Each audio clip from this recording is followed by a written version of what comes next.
Olá, começa agora a mesa Gestão Esportiva e Liderança Feminina. E o fato de termos só mulheres participando aqui hoje não deveria, mas chama atenção, né? Causa um certo estranhamento. Olha, o nosso debate aqui não será sobre o desempenho feminino brasileiro no esporte, que, aliás, vai muito bem, só cresce, mas vamos falar sobre a gestão feminina no esporte. Estarei com Cris Lessa, treinadora do time feminino do Santos Futebol Clube, Duda Luizelli, coordenadora de futebol feminino da CBF, a Mariana Mineca, que é CEO da Confederação Brasileira de Rugby, e a Adriana Bear, CEO da Confederação Brasileira de Vôlei, medalhista olímpica do vôlei de praia, né? Na verdade, são duas medalhas olímpicas, né? Prata em Sydney e Atenas. Prazer estar com vocês. Obrigada por terem aceitado o nosso convite. Super importante tê-las aqui nessa conversa. E eu começo dando alguns dados sobre a presença feminina na gestão das federações. Um levantamento feito pela Impact Advocacy, feito este mês, mostra que entre as 35 entidades olímpicas filiadas ao COB, há apenas uma mulher presidente. A gente está falando de 3% da amostra. 6 mulheres em cargos de vice-presidência, 17% da amostra. No caso do Comitê Paralímpico Brasileiro, não há mulheres na presidência ou na vice-presidência das 11 entidades filiadas. Entre as 35 entidades olímpicas filiadas ao COB, 20 delas possuem o cargo de CEO, diretor executivo. Dessas, apenas 3 possuem mulheres neste cargo e a gente está falando de um 15% do total. Trazendo aqui para a nossa realidade, aqui no esporte do Grupo Globo, são 18 mulheres na liderança entre 98 cargos. Ainda é pouco, o Comitê de Diversidade do Esporte tem como uma das principais metas aumentar esse número. É uma prioridade e falar sobre isso é muito importante, é o que a gente vai fazer agora aqui. Eu vou começar conversando com a Mariana, porque a Mariana é a única que não tem um histórico no esporte, né? A Mariana não veio do esporte e hoje é CEO da Confederação Brasileira de Rugby. Como é que foi essa história, Mariana? Foi uma história bem diferente da maioria das pessoas que estão hoje na gestão do esporte, Carol, mas foi uma história muito, muito importante na minha vida e acho que inspira muita gente também a entrar no mundo do esporte. Eu venho do universo executivo, eu sou administradora por formação, trabalhei muitos anos em empresas, enfim, empresas de bem de consumo, em vendas e marketing, trabalhei na Ambev 5 anos, na Unilever 2 anos, fui para a RBS Comunicações, que é um grupo de mídia no Sul, inclusive afiliada da Globo, e depois empreendi, tive um negócio dentro do universo de pet food. E quando eu decidi voltar para o mercado corporativo, comecei a conversar com alguns headhunters e tal, e surgiu a oportunidade de uma vaga que estava aberta dentro da entidade máxima brasileira do rugby, que é a Confederação, né? E conversando com esse headhunter, ele colocou para mim essa oportunidade que eu confesso que a princípio me deu um susto, né? Pô, uma entidade esportiva, mas eu não tenho experiência no esporte, nunca joguei rugby na vida, e o que ele me colocou foi exatamente isso, que eles queriam uma pessoa do mercado, né? E foi um processo muito profundo. Eu conversei com, além do headhunter, eu conversei com mais 6 conselheiros, que são conselheiros do Conselho de Administração da Confederação, e desde então, mergulhei no rugby e aqui estou com a missão de crescer um esporte tão bonito, que tem tantos valores por trás, e fazer esse esporte maior no Brasil. Sem dúvida teve que lidar com alguma resistência aí, né, Cris? Agora, a história da Cris Lessa já é completamente diferente. É toda uma história no esporte, tem muito tempo no futebol. E hoje mais cedo eu falei com a Cris e ela falou assim, vai ter aquela pergunta, né, se o futebol feminino ainda é o patinho feio. E aí, Cris, você me respondeu o seguinte, você falou, não, pode ser o patinho feio hoje, mas sempre foi o patão feio. Vou te pedir para explicar agora e comparar toda a história que você vem acompanhando e que você enfrentou 20 anos atrás e como é a realidade do futebol feminino hoje. Sim, Carol, eu me referi à época que a gente pedia para jogar futebol, eu tinha que fugir de casa para jogar, e a minha mãe, de jeito nenhum, queria deixar eu jogar futebol feminino, né? Por isso, até que eu resolvi ir para os Estados Unidos. E agora, com esse apoio todo da mídia recente, de antes também, sempre apoiando, sempre querendo mostrar a nossa opinião, o que a gente é capaz de fazer, isso já não, o futebol feminino já não é o patinho feio. Era o patão, com certeza, antigamente. Agora está no caminho certo. Tá no caminho, né? Ainda tem muita coisa, mas tá no caminho. A gente vai ouvir agora uma representante do futebol feminino. Uma atleta que para mim é líder nata, tá ali, ó, corre no sangue dela. E ela vai falar sobre essa necessidade cada vez maior das mulheres ocuparem os espaços de gestão no esporte feminino. É um depoimento da Cristiane, atacante e artilheira da seleção brasileira, e do Santos, bicampeã pan-americana, bimedalhista olímpica. Fala, Cris. Fundamental a gente começar a ocupar os espaços, né, dentro da modalidade.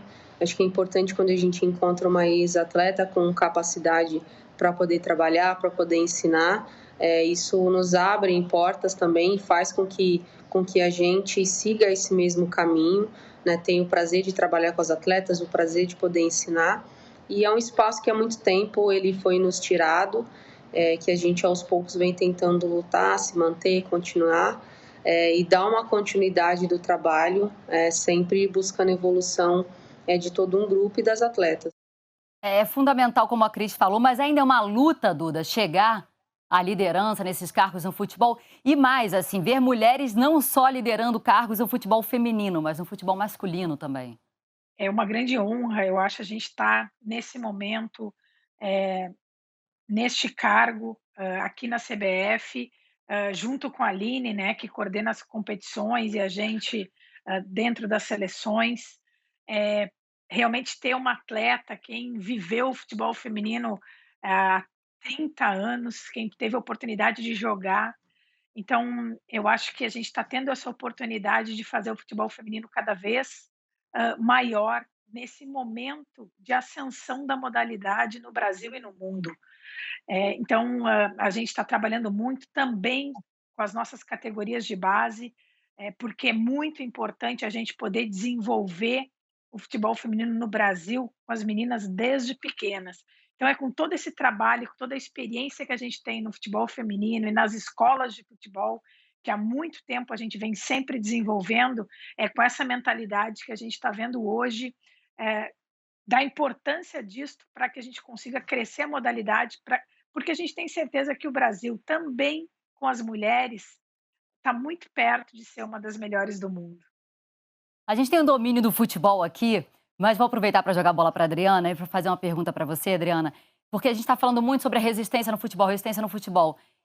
A resistência no esporte, né? O esporte ainda é muito associado a características que supostamente seriam características masculinas, lidar com risco, mais agressividade, força, competitividade, ainda não são características atribuídas às mulheres. Isso acontece claramente no futebol, mas a gente também vê no vôlei e em outros esportes, Adriana. Oi, Carol. Oi, todo mundo. Infelizmente, ainda tem isso, né? A gente tem que contextualizar que isso vem, obviamente, da história toda, né? Da nossa sociedade, da questão até política. Então, assim, há muitos anos, né? A mulher nunca foi incentivada, muitas vezes, no início, até proibida de participar de competições esportivas, né, onde era considerado que a mulher não tinha capacidade, não tinha a possibilidade de exercer, né, de condições físicas de poder competir. Então, a gente tem aí uma carga histórica, mas que eu acho que hoje, mais do que nunca, trazendo esse tema à discussão, a gente efetivamente já demonstrou de todas as formas que nós temos competências, capacidades, valências físicas totalmente necessárias e importantes para a gente poder competir, para a gente poder também exercer o que a gente gosta de fazer, estar onde a gente quiser estar. Então, eu acho que hoje esse tipo de discussão e esse posicionamento nosso traz exatamente que a gente pode estar onde a gente quiser, dentro de campo, do lado de fora, né, do lado de fora das quadras, na gestão, nas comissões técnicas, em todas as áreas do esporte. Mas você acha que tem uma resistência menor à liderança feminina no vôlei?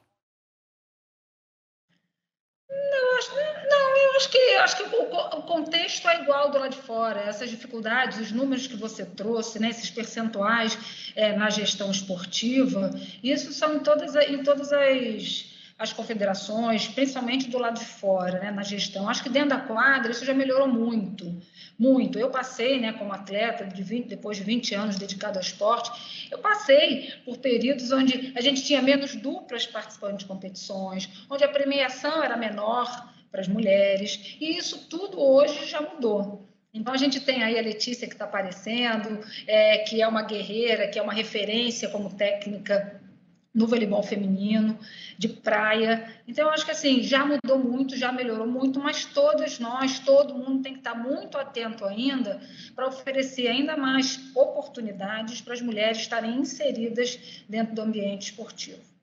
Para a gente lançar o debate agora, para todo mundo participar, queria que vocês ficassem à vontade. A desigualdade é fato, o desequilíbrio é fato, mas como reverter? O que a gente pode pensar para diminuir, né, que hoje é um abismo, como é que a gente pode diminuir essa distância?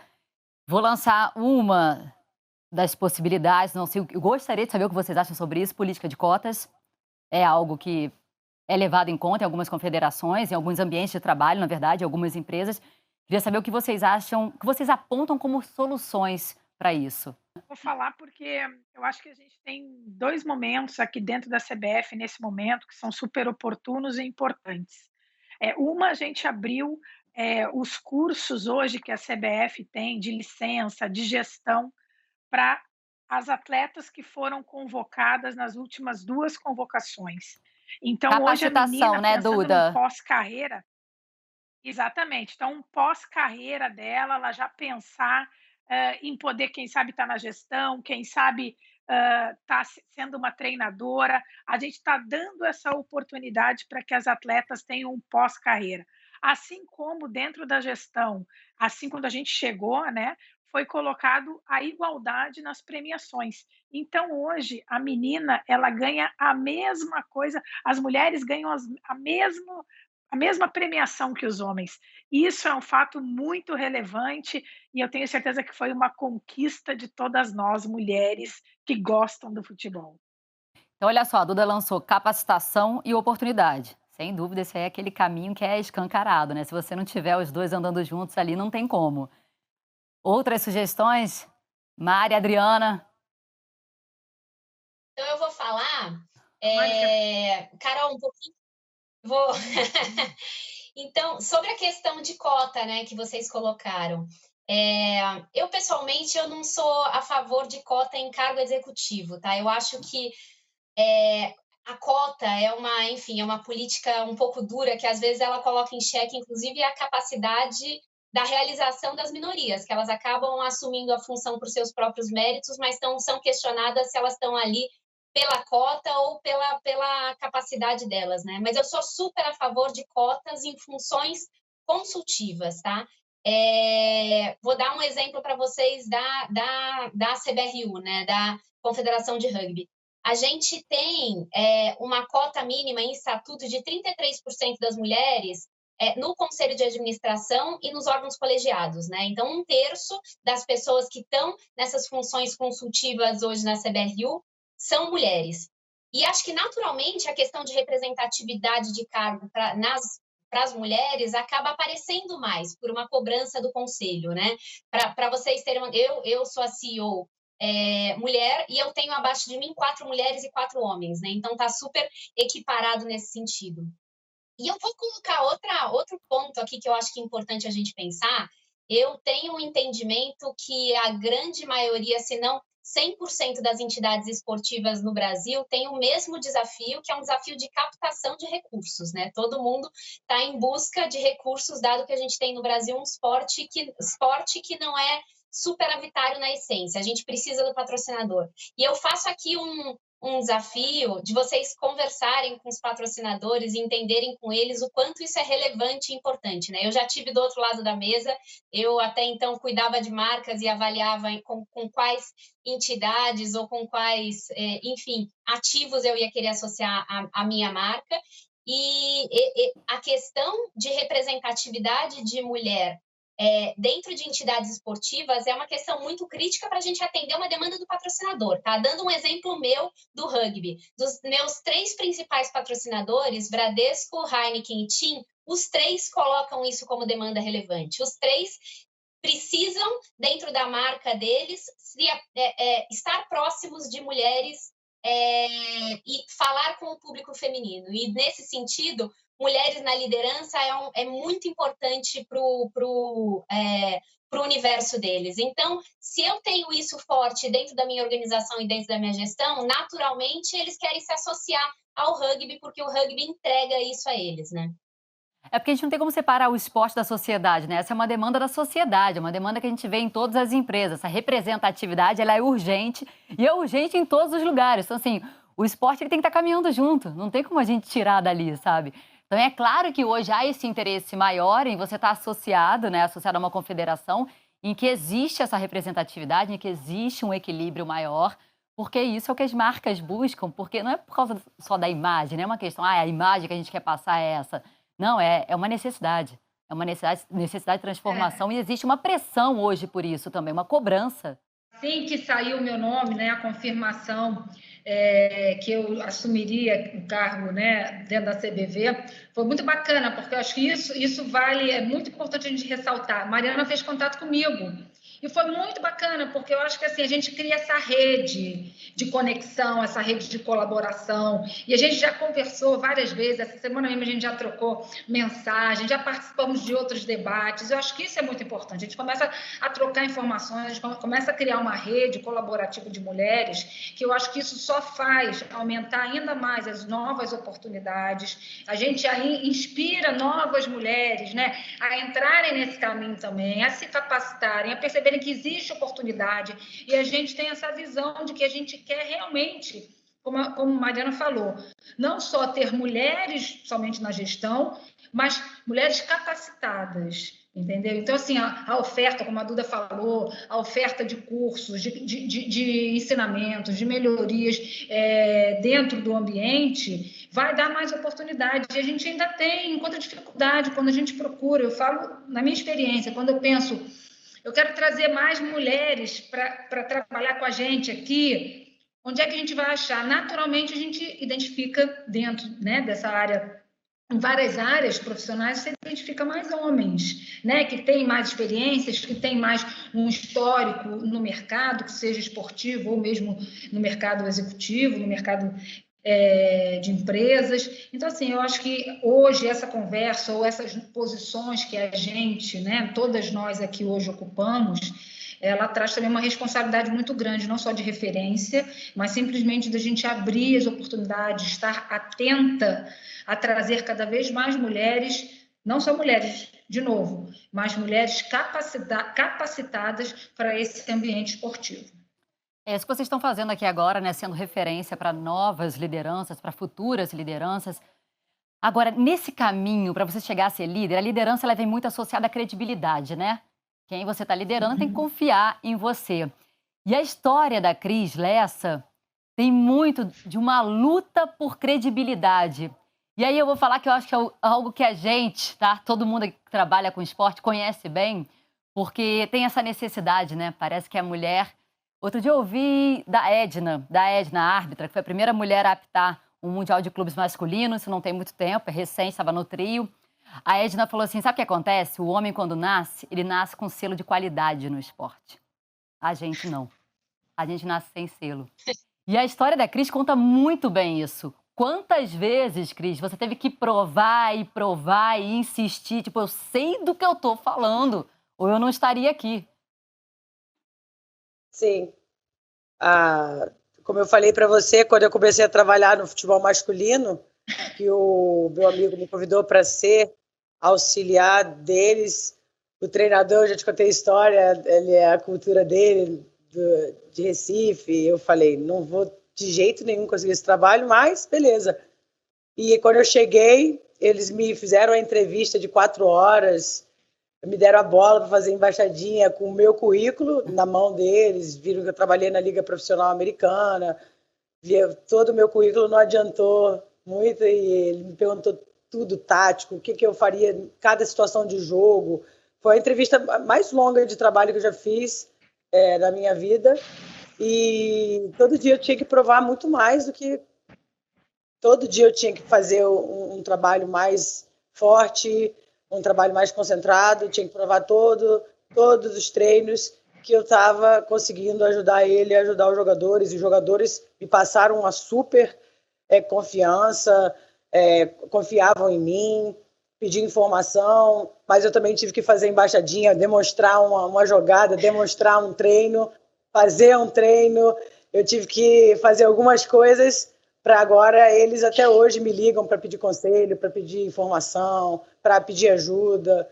Então foi uma experiência bem legal na minha vida. Aqui são 4 histórias de resistência, né, de luta, de construção ainda, mas a gente está aqui muito mais para pontuar, né, também o que foi evoluído já, os passos que foram dados, e porque vocês 4 têm conquistas, na verdade, a comemorar, né? Vocês chegaram onde muitas querem chegar e é importante ter essa referência, né? Quando a gente quer chegar a algum lugar, a gente fala, opa, deixa eu ver quem eu posso mirar, para quem eu posso olhar.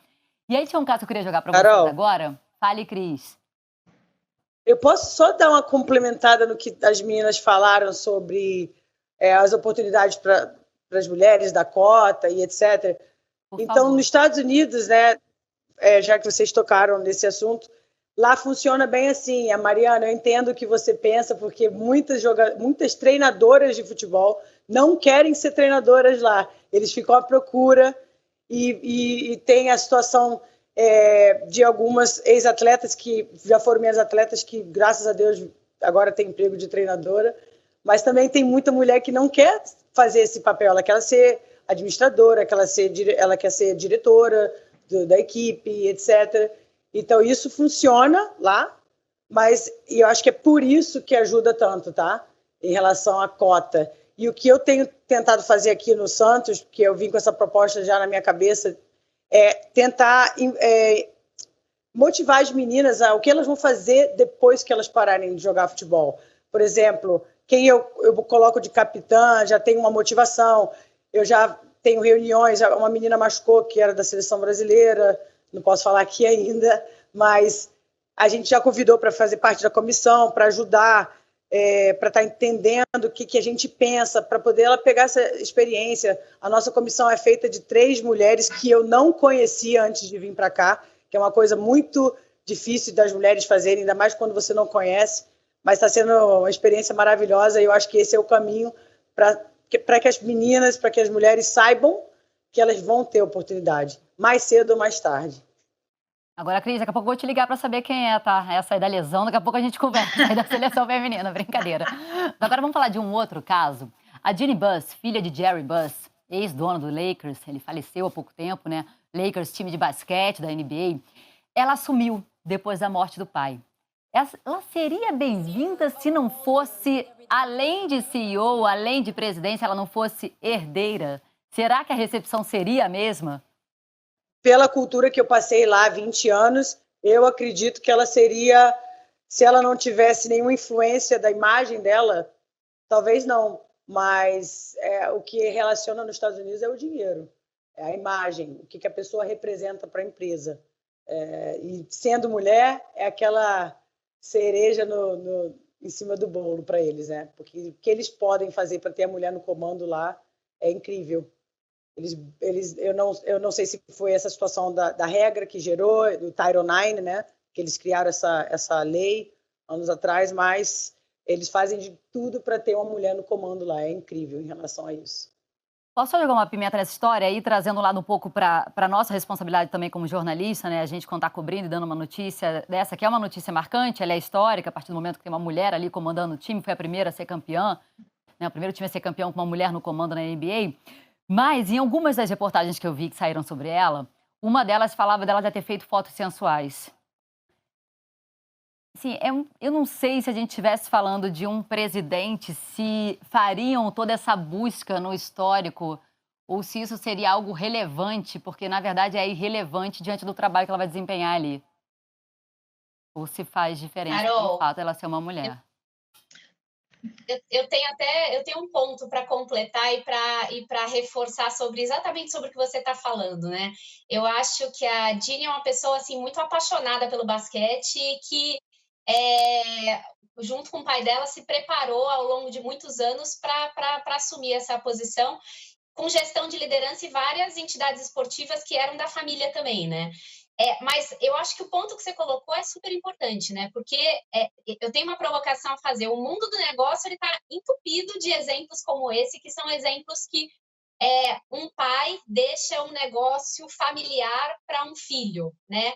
E o fato de ser uma filha causa na gente uma estranheza, né? E vira uma pergunta num debate desse, né? A gente se questiona, pô, se ela não fosse filha dele, ela estaria tocando? Mas existe, assim, quantas outras organizações, entidades, empresas que têm um pai deixando um negócio para o filho e a gente não se questiona, né? Eu acho que esse é um ponto super importante da gente se questionar, né? Se fosse herdeiro, a gente trataria como uma questão natural, né? Olha, é natural, o herdeiro assumiu. A herdeira assumir, isso chama uma atenção, mesmo sendo ela, como você falou, que acompanha o basquete há muito tempo, que participou de toda a história, que todo mundo sabe que tinha uma relação com o time, né? Que chegou assim, de repente, apareceu e falou, opa, peraí, eu vou tomar conta disso aqui. Não, ela foi uma história construída, né? Foi uma relação construída. Ainda assim, virou um caso. Carol, e você está falando, só reforça o que a Cris e o que a Mariana falaram, né? Quando é um homem, está tudo certo, né? Ninguém faz nenhum comentário. Quando vem a mulher, sempre vem aquela suspeita, mas será que está capacitada? Mas só está ali porque é filha? Quer dizer, mas o fato que eu acho é que ela, como tantas outras que assumem essas posições, só provam todas as vezes, todos os dias, que é possível, que mulheres podem sim assumir cargos de liderança, podem estar em evidência, podem ser realmente donas, né? Das suas organizações, das suas empresas. Então, eu acho que toda vez que isso acontece, que da forma como vem, que seja porque o pai faleceu, que seja por capacitação, que seja porque a Cris foi lá para fora, e que a gente todo mundo passou por tantas dificuldades, eu acho que isso só prova cada vez mais que esse assunto hoje ele é obrigatório e que a atenção voltada para essa ampliação de mulheres em todos os níveis, em todos os ambientes esportivos, ela é necessária e, digamos assim, obrigatória. Para quem fala que é um assunto batido, né? Não é um assunto batido em que a gente insiste em falar, é porque é um assunto necessário. E a gente provou quando abriu aqui a mesa, passando todos os números para vocês, assim, tá provada ali a distância, a falta de equilíbrio. Então, assim, tem que falar sobre isso enquanto existir, enquanto houver esse desequilíbrio, tem que falar. Carol, mas eu queria só fazer uma colocação. Eu acho que ela jamais teria seguido se ela não fosse capacitada pelo tamanho da empresa e da organização que é, né? Então, eu tenho certeza que ela tem a capacidade de assumir esse cargo, né? Porque senão, com certeza, ela não ficaria. Então, esse é meu ponto de vista. Eu tenho certeza da capacitação dela para assumir isso. Então, eu acho que esse é o nosso papel. Fora hoje a gente está numa posição de comando e a gente dá a oportunidade das outras mulheres e das outras meninas também se capacitarem. O esperado e o natural seria a gente não precisar provar a capacitação, né? Provar porque está lá. Mas já que ainda é necessário, eu queria que você aproveitasse para mandar uma mensagem para quem deseja ser uma gestora esportiva, está assistindo, tem vocês como referências, para quem quer ser líder no meio esportivo. Vamos por ordem, vamos começar com a Duda, então, que a gente vai passando.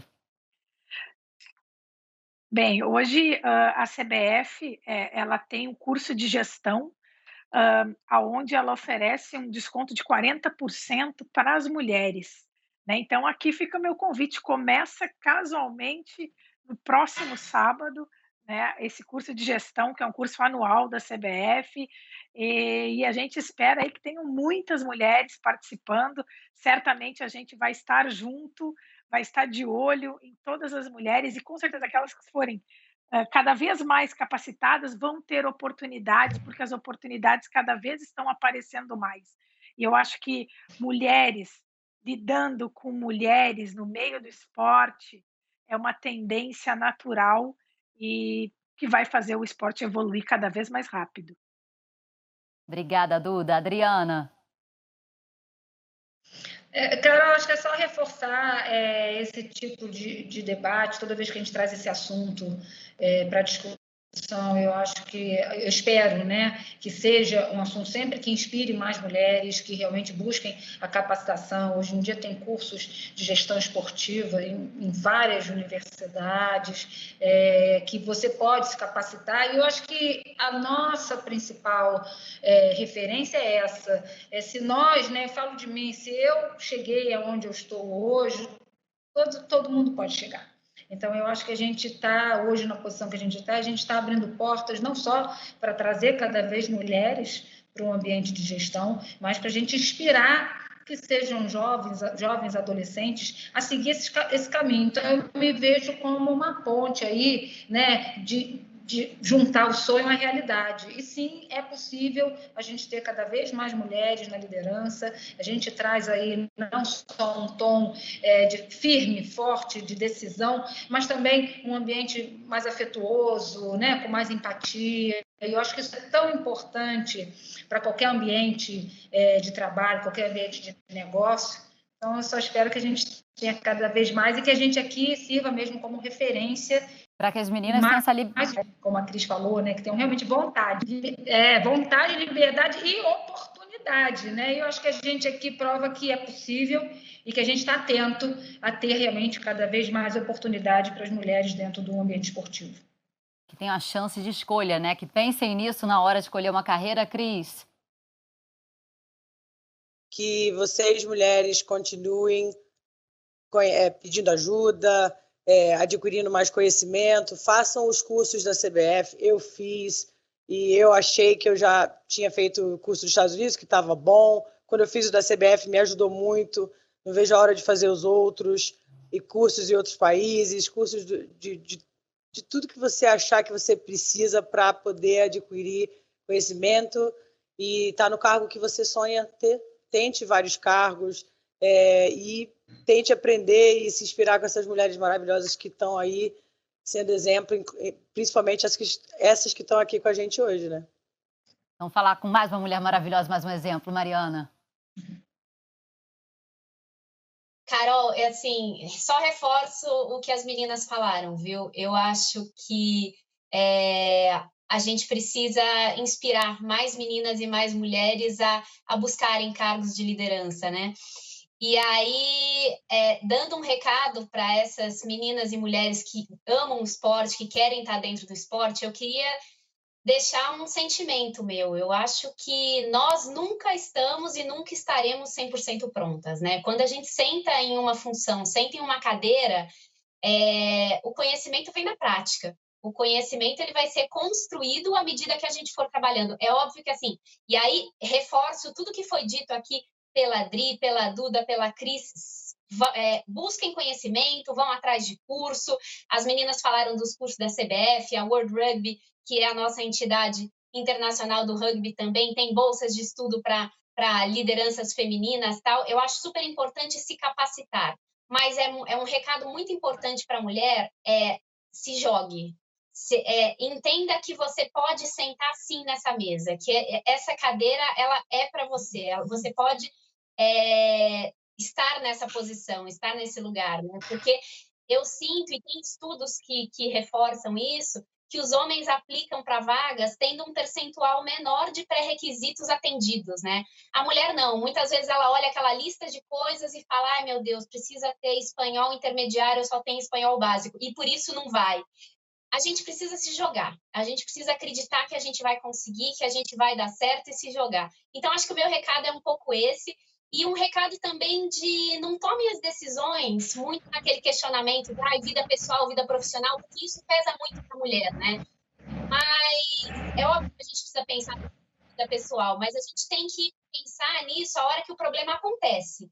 Né? A hora que a gente está ali, eu vi, ao longo da minha carreira, eu me deparei com muitas mulheres que deixaram de abraçar oportunidades porque pensavam em casar no futuro, porque pensavam em ter filho no futuro. Sendo que elas não estavam grávidas, sendo que elas não estavam há um mês de nascer uma criança, né? Então, muitas vezes, nós mulheres deixamos de abraçar oportunidades por pensamentos futuros, né? E eu, por exemplo, tenho 2 filhos pequenos tal, e consigo ter uma carreira muito focada, muito objetiva, que eu desenvolvi e construí muita coisa. Então, acho que esses 2 recados são os principais aí para as mulheres. Todo e qualquer Boa, espaço Mariana. pode ser nosso. Tô querendo ser amiga da Mariana também, Adriana. Agora eu entendi porque vocês ficaram falando aí toda hora. Agora eu entendi.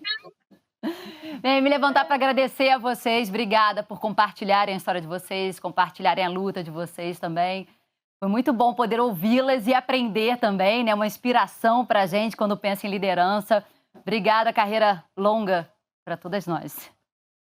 E olha só, eu quero fazer um convite para você agora. Na verdade, é mais do que um convite, é um recado importante.